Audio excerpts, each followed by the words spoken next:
Sports Bash Live, football at 4. John McMullen at JF McMullen. A lot of NFL stuff. Eagles' final day of their mini camps are today. So now they're done. This is it. Now they kind of go off and party it up for a while. Is that what they do? Well, they leave, and the coaches and the front office people hope that they don't party it up for a while. They literally spend 6 to 8 weeks praying that nobody ends up in the police blotter. Yeah, Doug Peterson met with the media for the final time today, and we will dive into some of the stuff from today's Eagles practice, mini camps, and some off-season stuff. It is football at 4. John McMullen joins us live now on the Boardwalk Honda Hotline, and this was the final day, John, and overall. They're off for the next, month and a half or so before the when does the training camp begin? When do they report back for training camp? Report July 24th, first practice July 25th. I want to chime in on this Chick-fil-A thing quick. My home Chick-fil-A is Voorhees. They do a tremendous job. They have the 2 lanes, so I agree with Mike. It's tremendously effective the way they hand it. But you never want to be in that left lane. Because there are some evil people that don't believe in merging and want their food 10 seconds before you get your food, even though you're slightly ahead. So agreed. That's probably the person who cut me off last night, John. She thought she was pulling off on me. Yeah, that's not a Chick-fil-A problem. That's a human problem. Agreed. And they do a tremendous job. But I would say, like Wawa, I mean, your average Wawa parking lot that's more dangerous than some third world countries. People lose their minds driving around Wawa. Yeah, the CVS, too, could be always tricky. Yeah, CVS. There's a lot of – it depends on your location for CVS, because some of them have significant size parking lots. So those are easy to navigate. So it depends on sort of each one. Yeah, well, we'll find out someday later on down the road when we're really bored. Which parking lot is the worst to park Sounds in? like John doesn't think I was overboard, though. I was standing up for myself, and it sounds like John appreciates that. Yeah, I appreciate it. I've been in that situation, and I didn't hear the whole how it envisioned, but I can see the 2-lane thing. That creates some problems.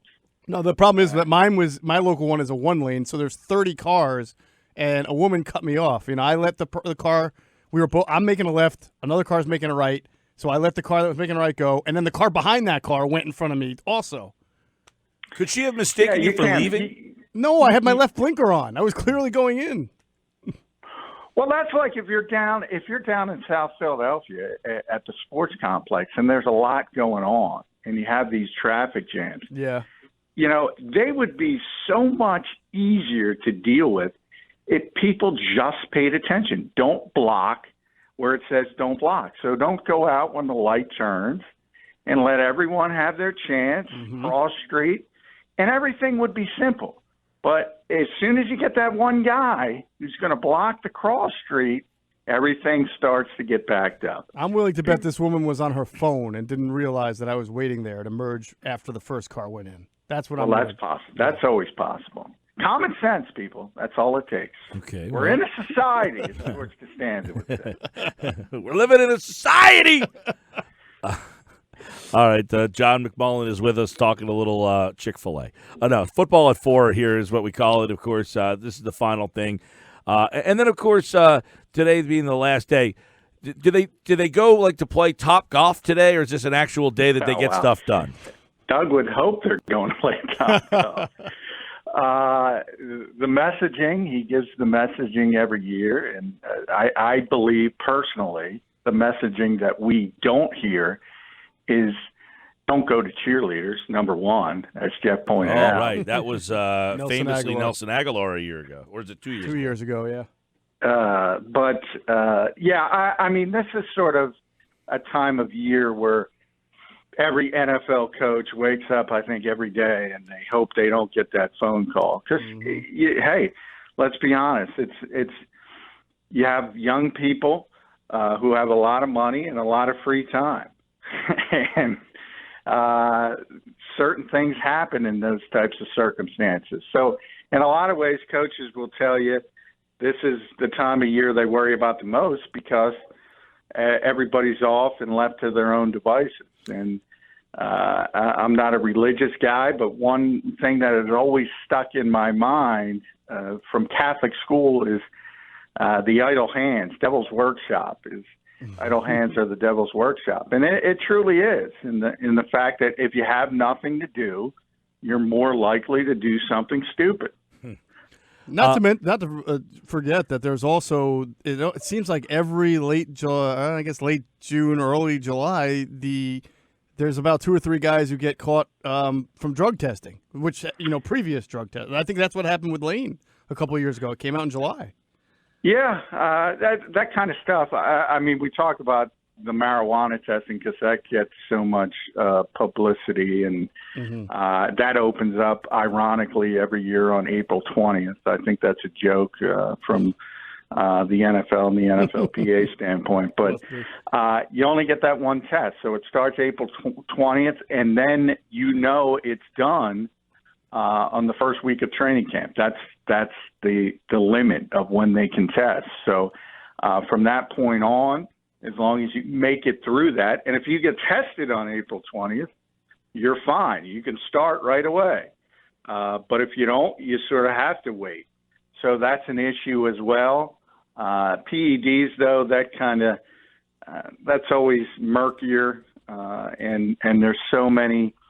Always talk about it. Josh is a big fitness guy, and he knows that a lot of those supplements that you buy at GNC, they're not regulated. Not a lot. None of them are. Right. It's like the wild, wild west when it comes to supplements. So you got to be careful with that stuff, and sometimes people get mixed up in the wrong thing, and all of a sudden there's a positive test. All right, John, a couple of notes from today, which you can find at 973ESPN.com. But I want to start off with a question that was asked of Doug, which was Carson Wentz. He was last year as opposed to this year. What was Doug's fair assessment of where, he was asked if he was fully healed, but what was his detailed assessment of how he's performed this year as opposed to coming off the ACL last year? Well, he's doing a lot more. He's cleared. He's working with first-team offense and all team drills. He's taking all the reps. So obviously that's positive from Carson's standpoint. Last year he was way ahead of schedule. I think we were all kind of amazed how quickly he was able to be on the practice field and at least do some things. But he was not completely cleared. So there's a big difference this time around in the fact that he gets to develop that chemistry with a lot of new receivers, a lot of new weapons, whether it's Deshaun coming back or J.J. Arcega-Whiteside, who's looked very, very impressive. So it's a big advantage from last year. Also, real quick on Wentz, that he was also asked about how much having him back ready to go will change some things because he's got a chance to work with everybody already. Like when he gets last year, he didn't really have any training camp, really. He didn't play any of the preseason games. He just went into week, 3, was it? Yeah, yes. Week 3, and they kind of held him back. He wanted to play week 1, and that was sort of what we were ping-ponging back and forth a lot last year. He was pushing for it. The Eagles kind of erred on the side of caution, which is kind of funny because later in the season, then people were speculating they were holding back medical information from him when he had the back injury. And so I always thought that was ironic because they were the ones who were being cautious early in the season when Carson was pushing to get on the field. But nonetheless, that chemistry part of it is a big thing, especially with the receivers. And the sooner you get it, the better it is. You don't want to be working on that into the season. And if he's completely healthy, I don't think you're going to see a ton of Carson Wentz in the preseason anyway. So I don't think preseason's that important as far as the actual games, but other than week 3. But as far as being in practice and taking all those first-team reps, I think that's really important. Hey, John, I know you wrote about it. I did too. We similarly observed yesterday another very good spring practice from Avonte Maddox. He's obviously working both inside and outside with Jalen Mills and Darby not practicing. And, not to try to be rash, but since he looked very good last year in three different positions, it struck me today that this guy, if he takes another step, he might be the best cornerback the Eagles have drafted since they picked Lito and Sheldon in, I think, 2002, and that's 17 years ago. And to be honest, the only people who would even come close is Jalen Mills as a 7th rounder and maybe Brandon Boykin from a few years back who flamed out very quickly because of injury. But so there's not a long list, but he really has, to me, that potential. And the way they use him, if you go back to when they used Sheldon as an outside corner and base and then moved him inside in nickel, I just see a lot of similarities there. Yeah, I think we'll sort of get a clearer picture once Jalen and Ronald Darby are back and see how Jim Schwartz really thinks about it. But it's pretty clear that with the younger corners, and you have Sidney and Rasul both entering their third year, even though obviously Sidney kind of redshirted his first season. And then Avonte is a second-year player. He's the best. He is. And a lot of people look at the size and they keep bringing it up, and I've compared him to Brent Grimes, similar situation with him. Everybody would talk about he's too short, he can't play, and every year he's the best corner on the team he's on. He's making Pro Bowls, and I think that's some of the potential you have with Avonte Maddox. He's just a natural cover corner, and he's that's hard to teach. And the fact that he's so advanced at it at this stage of his career is a really, really positive sign. And he can play inside and outside. And in a pinch, he was put back at safety. That tells you a lot as well. Yeah. The fact that he can handle so many positions. We saw Sidney trying to learn the slot last year. That's not his natural position. He prefers to be on the outside. He had some issues with it. Avonte kind of just goes where you tell him to, and he makes the best of it. And I think that's a very valuable trait to have. Most notably would be Malcolm Jenkins, who can play anywhere, basically, on the back end of the defense. So to have another chess piece like that, it's pretty exciting for the Eagles.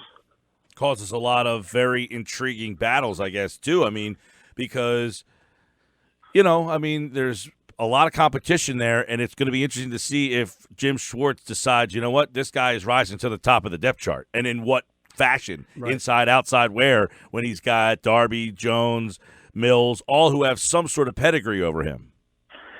Yeah, and those guys are important to this defense, and I'm talking about Ronald Darby and Jalen Mills. And Darby has past couple days he's been working in individual drills, so he's getting closer and closer. It's interesting, Jalen, we haven't had it clear. I've seen him a couple times in the locker room, but he's quickly left and just said hello. Had a strange injury, and it'll be interesting because of how much this team respects him, and not only Jim Schwartz, which I think everybody knows, but you see Doug Peterson talk to Dan Pompei again, who wrote his autobiography with him after the Super Bowl season, and he talked about Jalen Mills and how much of a leader he has become. This team and this organization likes Jalen Mills a lot, and he's been a tremendous red zone player. We know the negatives, but the way Jim plays defense, he's very comfortable with him. Ultimately, I think if Avonte keeps playing at the level he's playing at, and the caveat on that is the pads aren't on yet. If he keeps playing at this level when they do come on, it's going to be tough to keep him off the field. John, we talk a lot about the wide receiver depth, and we have Deshaun on one side, you have Alshon on another, Nelson Aguilar, J.J. Arcega-Whiteside has seemingly impressed people. And I know Zach Ertz came out and said that overall as an offense, this might be, and as a team, this might be the best team that Doug's had since he's been there. I almost felt that at times last year around this time, but obviously injuries derailed that. But when all is healthy, is it at least the best offense on paper that Doug's had, if not the best team? How do you feel about both of them? playmaker-wise, I don't think there's any question. Yeah. It's the best and the most playmakers they've had in the Doug Peterson era, and they fit well. Mm-hmm. Because I think last year, I mean, people saw Golden Tate and didn't see the best of Golden Tate and don't kind of understand what kind of player he's been. But you had redundancy between him and Nelson Aguilar. Now you have Deshaun Jackson, who's one of the best deep threats in the history of this game, and you have Alshon Jeffrey to handle the intermediate stuff. He's so great on the back shoulder fades and all that kind of stuff. And then you have Nelson, who handles the slot so well, and that's the strength of his game. So each piece fits at wide receiver now, where it didn't last year. Right. You have two tight ends who, and Dallas Goedert heading into year 2. Doug mentioned the leap that he projects from him as a player. That's as good as a depth chart as you have in this league at tight end with those two guys. And then running backs. I mean, I don't think Jordan Howard's a star, but I do think he's the best lead back Doug has had. And that includes Jay Ajayi when healthy. I think he's better than that. And we'll see how Miles Sanders fits in because he's missed the entire spring. So I think he's a little behind the 8 ball. Yeah. But still, the talent is there. I'm glad you brought that up about Sanders because the cynic in me says that this is bad for 2 reasons. One, for a rookie running back, they have so much to learn as far as verbiage and pass protection. And it's not even about the running. It's about everything else in a new offense that he's missing all spring long.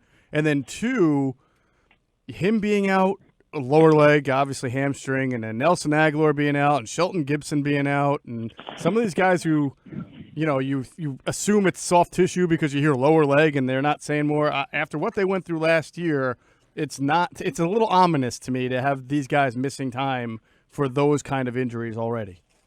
Well, I mean, Miles, I would say okay because he's missed the entire offseason. I think with Nelson, it was pretty clear. He was on the field helping the other receivers. That's just – and I've said it a lot. If you have the sniffles, if anything's wrong with you as a veteran player, you don't need this work. So I think that was the case. Deshaun got a maintenance day today. They only practiced for 25 minutes. It's not that important for those guys. For Miles, it's more important because, as you said, the running is the easy part as a young running back. I mean, that's something that's natural. The other stuff, the route running, the understanding, and even more so pass protection, especially if you're going to be a third down back, which he projects to be early in his career, that's the kind of stuff that's important. And if you can't protect the quarterback that just got $66 million guaranteed, you're not going to be on the field. So, Doug doesn't give you a lot at these press conferences in the offseason. He kind of intimated today that, it's going to be difficult for Miles Sanders now, early in the season at least, to get on the field and be a major contributor. No doubt. So you probably have shifted back to Corey Clement, or the player everybody forgets about and has been the guy throughout the spring playing that third down role and doing it pretty well, Wendell Smallwood. Most heaven. All right, John McMullen at JF McMullen. Follow him on Twitter. Football at 4. Eagles are done. We've got plenty of NFL this offseason. We will begin to take a look at each of the divisions and how the offseasons went for these teams as we lead you into training camp and get you ready for the 2019 Philadelphia Eagles season right here on Football at 4 on the Sports Bash on the Boardwalk Honda Hotline. That's John McMullen at JF McMullen on Twitter. Okay, man, we'll talk to you tomorrow. See you, Johnny. All right, thanks, guys.